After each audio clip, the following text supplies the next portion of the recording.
Seja muito bem-vinda e bem-vindo ao Depois do Meio, um podcast onde o tempo amadurece ideias. Para você que já atravessou o meio da vida e busca informação e inspiração para viver melhor. Hoje eu vou começar com um pensamento que eu tive muitas vezes quando eu estava em Dublin. O que faz uma mulher abandonar tudo no seu país, abandonar seu trabalho, abandonar a carreira, abandonar a família, a cultura, tudo, e partir para um outro país? Essa pergunta eu me fiz quando eu me mudei para Dublin, sabendo que eu ia passar um período lá, mas depois eu ia voltar. Mas cada mulher e mulher que já passou do meio que eu via lá em Dublin, eu me questionava: o que que faz? O porquê que essa mulher está fazendo esse movimento tão significativo? Mas antes de falar sobre isso, me vem falar sobre destinos. Você já parou para pensar nesse momento da vida que parece que nossos destinos eles estão traçados, que a gente pode pouco movimentar? Ah, hoje eu estou com a minha família, no meu trabalho, na minha casa, e é assim. Daqui para frente vai ser assim. Eu já estou com meus 40, 50, são poucas as minhas possibilidades de mudar. Será mesmo? Vou perguntar: você está feliz com tudo que você tem hoje? Não tem, mas tudo que você é? A gente não é engenheiro, a gente não é professor, a gente é algo mais amplo. A gente é holística, eu costumo dizer. A gente não é uma coisa só. Então, quando eu falo se você está feliz, se tudo que você está, onde você está hoje, é o que você quer, é uma pergunta muito profunda. Por isso que eu falei que eu ia iniciar com um pensamento. E já que a gente está falando sobre destino, eu vou te fazer uma pergunta. O que faz uma mulher atravessar o oceano, largar família, país, trabalho e resolver mudar, né? Morar em outro país? Essa história diz um pouco sobre mim, mas diz principalmente sobre diversas mulheres que eu entrevistei quando eu morava na Irlanda, em Dublin. Quando eu estava lá, eu não tinha planejado entrevistar ninguém. Não era uma ideia eu fazer o que eu fazia no Brasil, chegar, conversar com as pessoas, entender o que está por trás das escolhas delas. Mas foi quase que impossível eu conseguir não fazer isso. É a minha profissão e que eu amo. Então, eu comecei a conhecer mulheres que, muito mais do que atravessar oceanos, elas estavam atravessando vidas, atravessando destinos. Então, hoje eu vim contar uma série que eu dei o nome de Crônicas de Dublin, sobre mulheres incríveis que eu conversei em Dublin, mais especificamente sobre 4 mulheres, que com certeza vão te tocar, vão te trazer um estalo na vida e falando: "Poxa, que destinos, né, que mudanças tão significativas elas trouxeram". Quando eu falo que são mulheres inspiradoras, não é somente porque elas cruzaram o oceano sozinhas. Já é muita coisa, né, depois do meio, com seus 40, 50 anos, você decidir sair da sua casa, sair do seu país, sair da sua família, deixar a carreira e seguir um novo caminho, mas é porque elas não estavam cruzando somente e atravessando um oceano. Elas estavam atravessando muitas outras coisas, que é um pouco da história que eu vou contar aqui. E eu vou iniciar essa história com a da Sofia. Sofia e seu cordão vermelho. A Sofia, eu poderia começar contando a história falando: a Sofia é uma mulher casada, com uma filha de 11 anos, 44 anos, mas seria reduzir muito a Sofia por um contexto demográfico de quem é a Sofia. E essa história perderia a graça, ou ela perderia o significado que está por trás. A Sofia, ela é uma mulher de 44 anos e, acima de tudo, é uma mulher chinesa de 44 anos. Para a gente aqui do Ocidente, a gente não entende e não tem ideia do que significa ser uma mulher chinesa de meia idade na China. Então, para eu contar a história e o movimento que a Sofia fez na vida dela, eu preciso falar da China, contar de onde que ela veio antes de chegar em Dublin. A história da Sofia, ela começa no sul da China, em Shenzhen. Você já ouviu falar em Shenzhen? Primeiro lugar, hoje eu estou gravando esse podcast em 2025. Shenzhen, eu diria que está em 2.200, 2.300. E é interessante, Shenzhen, em 1970, era uma vila de pescadores, um lugar extremamente pacato, tranquilo. E hoje, após alguns anos, algumas décadas, né, a gente não está falando nem de um século, Shenzhen é um polo tecnológico da China. Imagina, uma cidade ser um polo tecnológico na China, que é toda tecnológica, é porque ela realmente ela tá em outro tempo. E ela está em outro tempo tudo que se olha ao redor. É a arquitetura, é o transporte, que é considerado um dos melhores transportes do mundo, é na tecnologia. Você anda por Shenzhen, você consegue acessar telas, jornais, carregar seu celular em tudo que é canto. E é uma cidade muito colorida, né, cheia de neons. E essa Shenzhen que eu acabei de descrever foi de onde a Sofia partiu. E aí eu me pergunto, né, por que que ela fez esse movimento, sair de Shenzhen para ir para Dublin?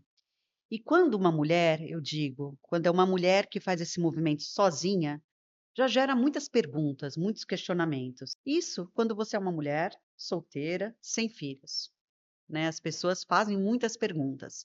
Mas quando você é uma mãe, não são perguntas, são acusações.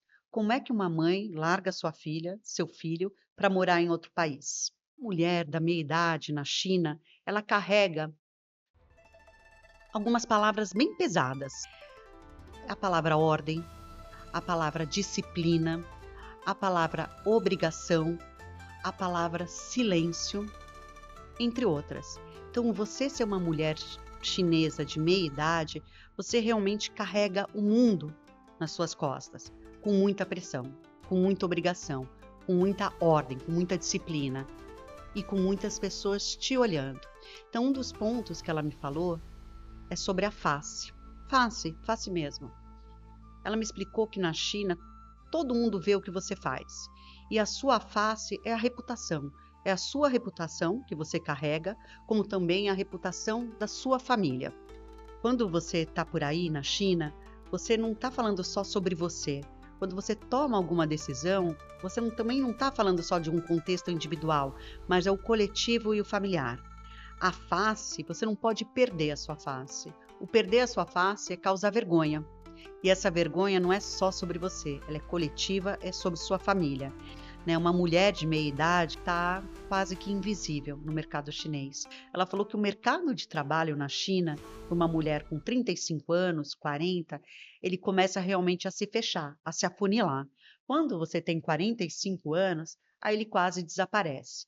Então, esse era um momento que ela realmente também estava se questionando sobre a permanência dela em termos de trabalho, em termos de ter um papel social.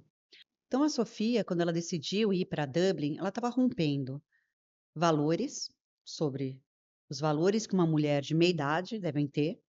Ela estava rompendo e colocando em risco a face, a reputação da família, mas ela estava colocando em primeiro plano os seus desejos. Não totalmente. E eu perguntei, falei, e sua filha? Ela me explicou que, na verdade, ela não estava rompendo. Ela tinha um cordão vermelho que ela carregava com ela.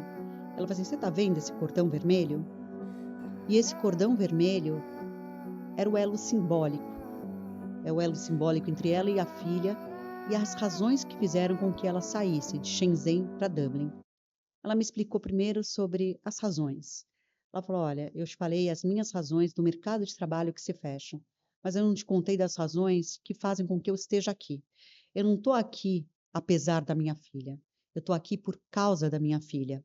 Na China, ela me disse, somente 0,3% das crianças chegam no topo, chegam numa universidade. 0,3%. Eu não fui checar se essa informação é verdadeira, se não é. Eu acreditei naquela mulher, porque ela realmente foi um momento que ela me olhou cara a cara e disse com muita, muita verdade, né, a razão de ela estar lá. Uma mãe. 0,3% chegam à universidade, chegam no topo das universidades. E para chegar até esse topo, uma criança de 11 anos tem que ralar muito.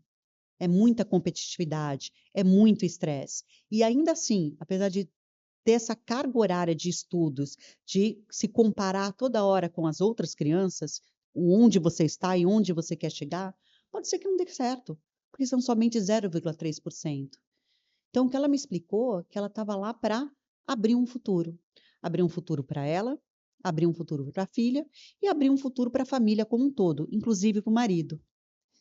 E aqui tem um lado muito interessante, né? Quando a gente olha, a primeira reação é um certo julgamento, inclusive de mulheres, né? Mulheres que são bem informadas, mulheres que estudam sobre a longevidade, sobre maturidade, sobre sororidade, mas ainda assim, quando é uma mãe partindo, geram muitos questionamentos. E ela partiu. Ela partiu rompendo diversas questões sobre a mulher de meia idade na China e principalmente contra a vontade da família. Quando eu perguntei para a Sofia o que ela trouxe de Shenzhen para Dublin, ela mostrou para mim só um cordão vermelho. A minha primeira reação foi: ah, que bonito, sem entender direito o que era esse cordão vermelho. E ela falou: sabe o que é esse cordão? Esse cordão vermelho é minha filha. É o meu elo com ela. É a razão de eu estar aqui e eu não esquecer o porquê eu estou aqui e porquê eu saí de lá. O cordão vermelho na China, ele é dado logo quando as crianças nascem, né? Quando os bebês nascem, eles recebem um cordão vermelho, não um, eles recebem vários cordões vermelhos, e que vermelho, ele simboliza prosperidade, ele simboliza futuro, ele simboliza uma ajuda contra os infortúnios. Ele representa o sucesso, a segurança e o amor. Então, quando o bebê nasce, as famílias elas recebem de presente esses cordões. Então, Sofia não trouxe quase nada da China, mas ela trouxe sim o cordão vermelho, que é esse elo simbólico entre ela, a filha e a razão de ela estar lá. Essa foi a história de Sofia e seu cordão vermelho, uma história inspiradora que mostra que destinos eles não estão traçados, eles são mutáveis e que a gente pode realizar muitos sonhos e fantasias e novos futuros depois do meio.